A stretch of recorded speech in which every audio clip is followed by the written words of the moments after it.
Hello，大家好啊，又係我的神。最近發現咗響火炭星海堤岸開咗間俄羅斯菜，而且喺我屋企附近，仲要開咗接近1年，係我最近先發現，而且標榜就好正宗。其實食正宗嘅俄羅斯菜呢，我估喺中環會大把，估唔到咁多人返工嘅火炭都有一間。咁就嗱臨呢，我就約咗我阿叔呢，就一齊去食。如果喺火炭 D 出口一行出去呢，即係熒光幕前面嘅電梯，隔籬就係星海堤岸，間餐廳就喺2樓，行過去大約2分鐘左右。附近都係工廠大廈居多，所以平時呢都唔會無啦啦走嚟火炭。哇！入到嚟成個場都吉鋪，喺度呼籲大家未訂閱嘅朋友記得幫我訂閱，或者俾個 like 支持下我，梗係唔少得要睇埋廣告啦。非常感謝大家。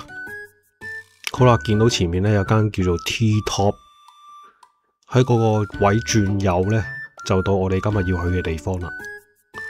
嗱，呢個時間呢，大約係4、5點左右，眼前見到一個客都冇。不過我之前呢就食過一次，見到至少都有幾台鬼佬客捧場。不過我問心啊，係第一次我食過係好食，所以今次我就覺得好值得專登走嚟拍。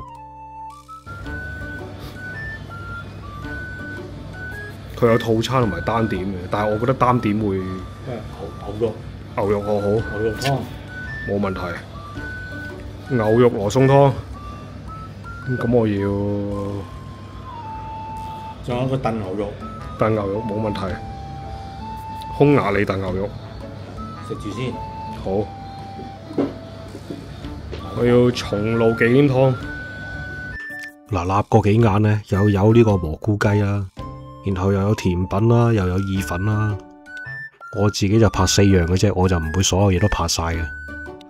有興趣嘅朋友呢，大家嚟試啦。哇，仲有 burger 添。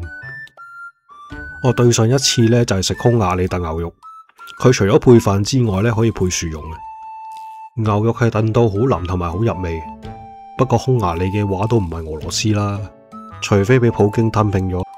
連我眼前呢個油封鴨腿呢，我食落去就覺得比較柴同埋比較乾。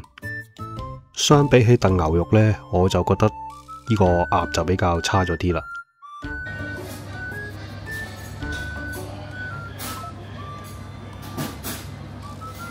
佢加咗4粒麵包同埋 cream， 令到個口感加咗層次。蘑菇味有，黑松露味都有。比起出邊飲開嘅忌廉湯呢，佢嘅層次係高出好多倍。